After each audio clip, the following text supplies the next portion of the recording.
Fala aí, rapaziada do YouTube, como é que vocês estão? Estamos aqui para mais um vídeo do canal. No vídeo de hoje a gente vai estar falando um pouco mais de como foi a segunda rodada para o futebol paranaense nesta Copa São Paulo de Futebol Júnior 2025. Mas antes eu peço que vocês deixem seu like, se inscrevam no canal, ativem o sininho e não percam a melhor cobertura do futebol paranaense no YouTube. Dito isso, solta a vinheta.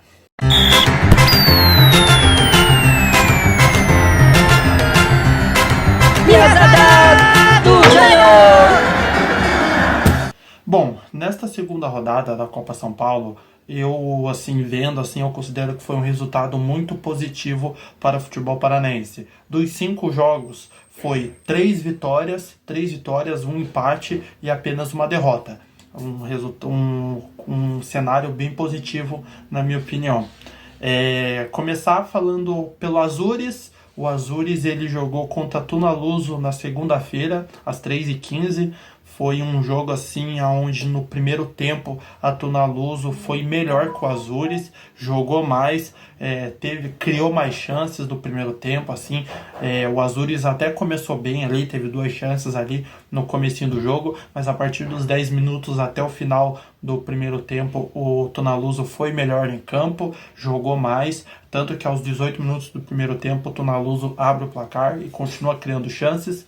Mas mesmo jogando menos que a Tunaluso, o Azures consegue empatar o jogo ainda no primeiro tempo, aos 40 minutos. O garoto Cauã, um dos jogadores mais jovens da Copa São Paulo, tem apenas 15, 16 anos o menino, e empatou o jogo e acabou sendo um final de primeiro tempo truncado. No segundo tempo o Tunaluso até volta melhor, mas só que não foi o melhor pressionando tanto mais que o Azures. O Azures teve suas chances, foi perdendo gols e acabou conseguindo virar a partida no segundo tempo, e assim fazendo um final de partida até melhor. Aí no final da partida o Azures até foi melhor, teve chance de marcar gol com cobertura. Os jogadores do Azures perderam chances no segundo tempo, venceu por 2-1.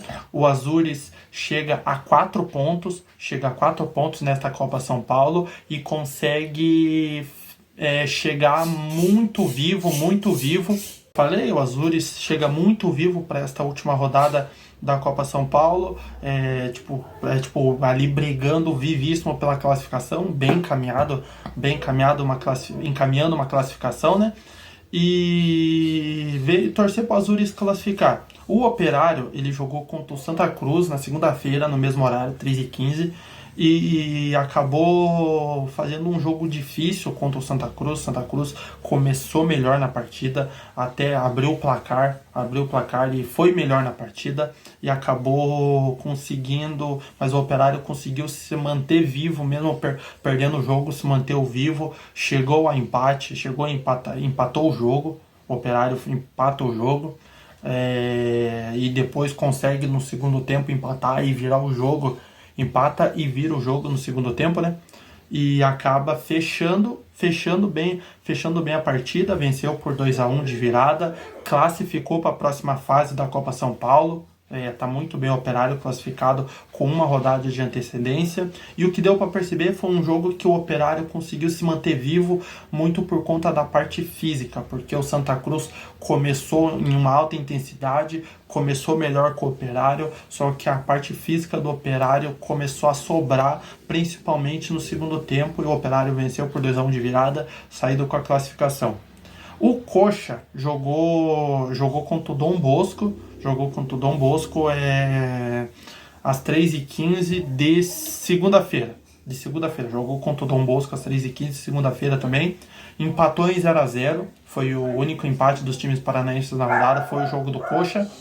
Empatou em 0-0 num primeiro tempo que foi fraco tecnicamente, um segundo tempo também. Os dois times tiveram ali uma chance ou outra, chegou até ter uma chance ou outra. O Coxa criou chance, o Dom Bosco chegou a criar chance, mas foi um jogo que o empate ficou de bom tamanho, porque nenhum clube, pelo menos na minha visão, nenhum dos dois times chegou a sobrar tecnicamente para cima, ou o Coxa para cima do Dom Bosco, e o Dom Bosco não foi melhor que o Coxa em nenhum momento do jogo, na minha opinião. E no mesmo dia, na segunda-feira à noite, o Atlético jogou jogou contra o Mazagão, Mazagão é o nome do time, que enfrentou o Atlético. O Atlético fez uma partida segura, foi melhor que na primeira rodada, jogou mais que na primeira rodada. O Atlético fez o 2-1, fez 2-0. Fez 2-0 no Mazagão, fez um gol no primeiro tempo e depois faz o outro gol no finalzinho da partida, fechando em 2-0, classificando com uma rodada de antecedência o Atlético Paranaense também. Foi um jogo assim que jogou melhor, foi melhor que o Mazagão o tempo inteiro, os 90 minutos assim, não chegou a tomar nenhum grande susto, assim, não chegou a correr risco saindo atrás do placar ou tomando empate, como foi saindo atrás do placar na primeira rodada contra a Ferroviária. Mas foi um jogo assim que deu pro gasto, venceu por 2-0, saiu classificado. E nesta quinta-feira, né, agora à tarde, terminou o jogo entre Cascavel, o jogo do Cascavel. O Cascavel perdeu seu jogo. Infelizmente está eliminado. O Cascavel já tinha perdido pro Sport e perdeu por Referência agora, né? Eu achei que pelo fato, ter jogado bem contra o Sport, acho que iria mais tranquilo, mas não foi. Acabou perdendo. E o Referência fez 1-0, classificou, jogou, tipo assim, foi um jogo assim que o Cascavel, acho que a falta de experiência na Copa São Paulo, acho que tá pesando muito pro Cascavel, assim como o Azures. O Cascavel é estreante em Copa São Paulo e eu acredito que isso tá pesando muito. Acabou perdendo seus 2 primeiros jogos e está eliminado da Copa São Paulo, mas é um aprendizado para quem sabe esse ano o Cascavel faça um bom Paranaense Sub-20 e consiga classificar para a Copa São Paulo do ano que vem e assim ir aprendendo a disputar a competição.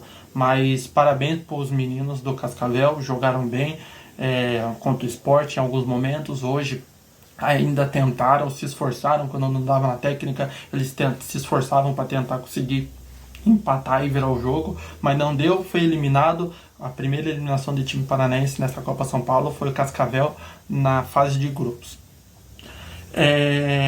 E os times paranaenses já começam a jogar nesta quinta-feira,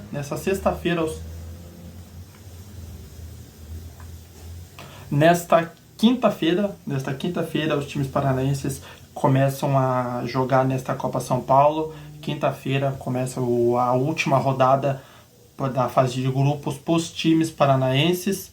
O Operário joga nesta quinta-feira ao 12h45 contra o Força e Luz. O Operário, que já está classificado, só vai brigar apenas para confirmar a classificação como primeiro do grupo. O Azures, ele joga amanhã também, que é quinta-feira, às 3h15 da tarde, contra o Bandeirante de São Paulo. O Coritiba joga amanhã, às 3h15 da tarde, também contra o Desportivo Brasil. É um jogo assim que um empate basta para o Coxa classificar. O Desportivo Brasil também precisa de um empate para classificar, então ali acho que vai ser um jogo ali meio de comadre, digamos assim. Ninguém se esforça tanto porque empate classifica os dois. O Atlético, ele joga amanhã também, só que às 9h da noite contra o Audax. O Atlético que só precisa, como se diz, confirmar a liderança, né? Tipo, não tem nenhum problema, mas o Atlético já está praticamente garantido na liderança do seu grupo, assim como o Operário, só precisa confirmar. E o Cascavel vai cumprir tabela, vai ser o último jogo da rodada para o Cascavel do grupo 20, né, que é o grupo do Cascavel. Vai ser no sábado, 12h45, o horário do jogo do Cascavel, e o Cascavel joga para cumprir tabela, assim como o Boa Vista, né, que é o adversário do Cascavel. Vai ser um jogo 12h45 para cumprir tabela entre Cascavel e Boa Vista. Na minha opinião, eu acho que o Coxa e o Azures vão confirmar sua classificação, assim como o Operário e o Atlético já fizeram. O Coxa e o Azures acho que vão garantir a classificação também. E torcer para os times paranaenses ir bem, espero que eles vão bem nessa última rodada, que eles consigam ir muito longe nessa Copa São Paulo e trazer o primeiro título de Copa São Paulo para o estado do Paraná. Mais uma vez, agradeço muito por terem acompanhado até aqui. Deixe seu like, se inscreva no canal, ative o sininho e não perca a melhor cobertura do futebol paranaense no YouTube. Compartilhe esse vídeo em todas as suas redes sociais, WhatsApp, Facebook, Instagram. Compartilhe em todas as redes sociais. Um grande abraço, valeu e falou!